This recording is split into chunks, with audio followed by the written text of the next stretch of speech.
Why Iran hates Israel. The real history. If you only watched the news, you would think Iran and Israel have been enemies since the beginning of time. But that is not what happened. Not even close.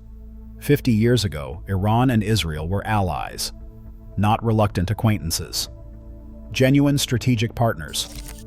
Iranian oil flowed to Israel through a shared pipeline. Israeli engineers built infrastructure in Iran. Mossad helped train Iran's secret police.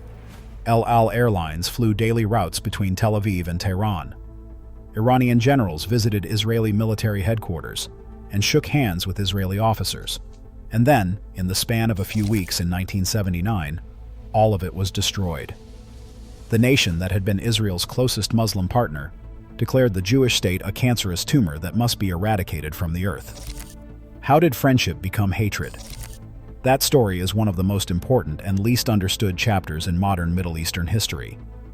If you love Jewish stories, make sure you subscribe to Jews Chronicles.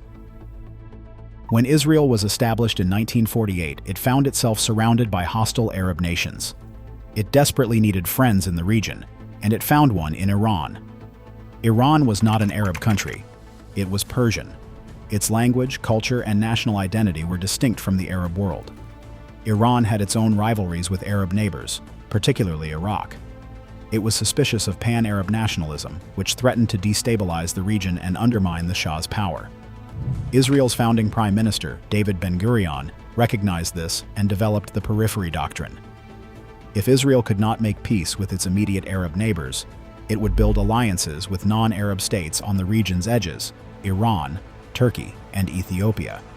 These nations shared Israel's concern about Arab nationalism and Soviet influence, making them natural partners.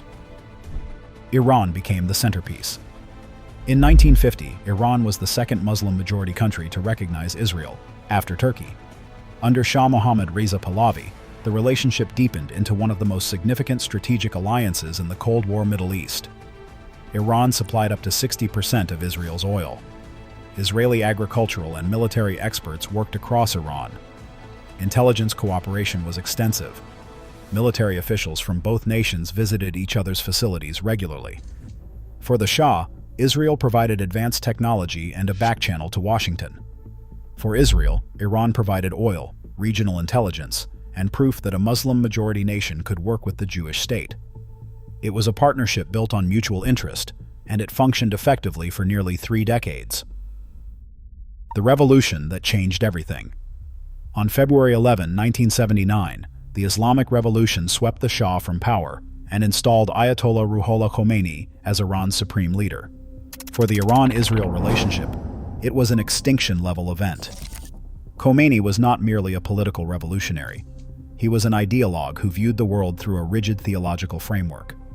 In his vision, the Islamic world was being corrupted by 2 forces: the United States, which he called the Great Satan, and Israel, which he called the Little Satan.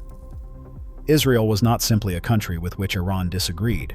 He saw it as an illegitimate entity built on Muslim land, and he described its existence as a wound that could only be healed by elimination. Within days of taking power, Khomeini severed all ties with Israel. The Israeli embassy was seized and handed to Yasser Arafat and the Palestine Liberation Organization. Iranian passports were stamped with a ban on travel to occupied Palestine. Khomeini established Quds Day, an annual event of rallies calling for the liberation of Jerusalem from Israeli control. The critical thing to understand is that this hatred was not rooted in any grievance Iran had suffered at Israeli hands. Iran had no territorial dispute with Israel. Their soldiers had never fought. The 2 nations had no border, no competing claims, no history of warfare. The hostility was ideological and strategic. By positioning Iran as the champion of the Palestinian cause and the foremost enemy of Israel, Khomeini gave Iran a claim to leadership across the entire Muslim world. The Palestinian issue was the most emotionally resonant cause in Muslim politics, and by seizing it, Khomeini transformed Iran from a regional monarchy into the self-appointed vanguard of Islamic resistance. Rhetoric alone does not make a threat. What transformed Iran from a hostile voice into an existential danger was the systematic construction of a network of armed proxy forces designed to surround Israel from every direction. The first and most important piece was Hezbollah. After Israel invaded Lebanon in 1982 to drive out the PLO, Iran's Revolutionary Guards deployed to Lebanon's Bekaa Valley and began building a new Shia militia from the ground up. Iran provided everything: money, weapons, training, and ideology. Hezbollah's founding charter called explicitly for the destruction of Israel. Over the following decades, it grew into the most heavily armed non-state actor on Earth, amassing over 100,000 rockets aimed at Israeli cities. The second front was the Palestinian territories. Iran provided substantial support to Hamas and Palestinian Islamic Jihad, funding, weapons, and training, flowing through smuggling networks. When Hamas took control of Gaza in 2007, Iran gained a foothold on Israel's southwestern border to complement Hezbollah's position in the north. The third front was Syria. During the civil war that began in 2011, Iran deployed its Revolutionary Guards and mobilized Hezbollah to save the Assad regime, an Iranian ally. The effort succeeded, and Iran established a permanent military presence directly adjacent to Israel's northeastern border. By the late 2010s, Israel's intelligence chief observed that an Iranian general could drive from Tehran to the Israeli border through friendly territory the entire way. The fourth front was Yemen, where Iran backed the Houthi movement, which demonstrated the ability to launch long-range missiles and drones that could reach Israeli territory. Israel calls this architecture the Ring of Fire. Iran calls it the Axis of Resistance. The strategic intent is the same: a multi-front military network that keeps Israel in a permanent state of siege. If you love Jewish stories, make sure you subscribe to Jews Chronicles. Layered on top of the proxy network is the issue Israel considers most dangerous: Iran's nuclear program. In 2002, Iranian opposition groups revealed secret nuclear facilities hidden from international inspectors. Israel views an Iranian nuclear weapon as existential. It is the possibility that a regime which has called for Israel's destruction could acquire the means to carry it out in a single strike. The 2015 Iran nuclear deal placed limits on enrichment in exchange for sanctions relief.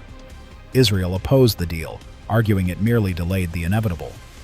When the United States withdrew in 2018, Iran resumed enrichment, advancing closer to weapons-grade material than ever before.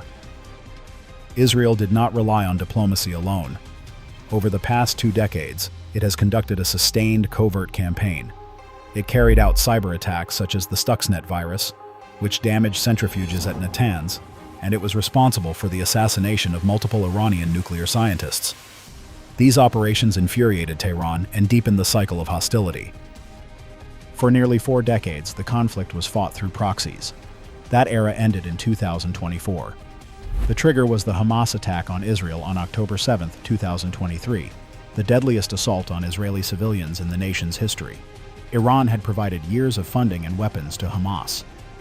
Israel's subsequent campaigns against Hamas in Gaza and Hezbollah in Lebanon dismantled much of the proxy infrastructure Iran had spent decades building. The conflict escalated into direct exchanges. In April 2024, Israel struck an Iranian consulate in Damascus. Iran retaliated with over 300 drones and missiles fired directly at Israel, the first time Iran had ever openly attacked from its own soil. Israel struck back. In October 2024, Iran launched nearly 200 ballistic missiles at Israel, and Israel responded across multiple Iranian provinces. In June 2025, the two nations fought a 12-day war. Israel struck Iranian military installations, nuclear facilities, and senior commanders. Iran responded with over 500 ballistic missiles and 1,000 drones. The United States struck Iranian nuclear sites. A ceasefire was reached, but the damage to Iran's military and nuclear infrastructure was severe. And now, beginning February 28, 2026, the conflict has erupted on its largest scale yet. Joint American and Israeli strikes have targeted Iranian leadership, military infrastructure, and intelligence facilities. Iran's supreme leader Ali Khamenei has been killed. Iran has retaliated with missile strikes across the region. The proxy war that began in 1985 has become a full-scale military confrontation between nations. Why this history matters. When we ask why Iran hates Israel, the answer is not ancient. It is modern. The hatred was manufactured by a revolution, sustained by ideology, and institutionalized through 4 decades of proxy warfare and nuclear brinkmanship. Before 1979, Iran and Israel were partners. The hostility that replaced partnership was not the inevitable result of religious difference or civilizational clash. Persians and Jews coexisted for 27 centuries. The animosity was the deliberate creation of a revolutionary regime that needed an external enemy to justify its existence, consolidate its power, and project its influence. This does not make the conflict any less real. Ideologies, once embedded in institutions, armies, and generations of education, develop their own momentum. 46 years of anti-Israel rhetoric, proxy warfare, and nuclear ambitions have created a conflict with its own logic of escalation. But understanding the origin matters because it tells us something essential. This hatred was a choice. The 27 centuries of Persian Jewish history that preceded 1979 proved that coexistence was the norm, not the exception. The alliance under the Shah proves that partnership was not merely possible, but was, within living memory, a functioning reality. What was chosen can, in principle, be unchosen. Whether the current conflict leads to that possibility or forecloses, it is a question history has not yet answered. If you love Jewish stories, make sure you subscribe to Jews Chronicles. Shalom.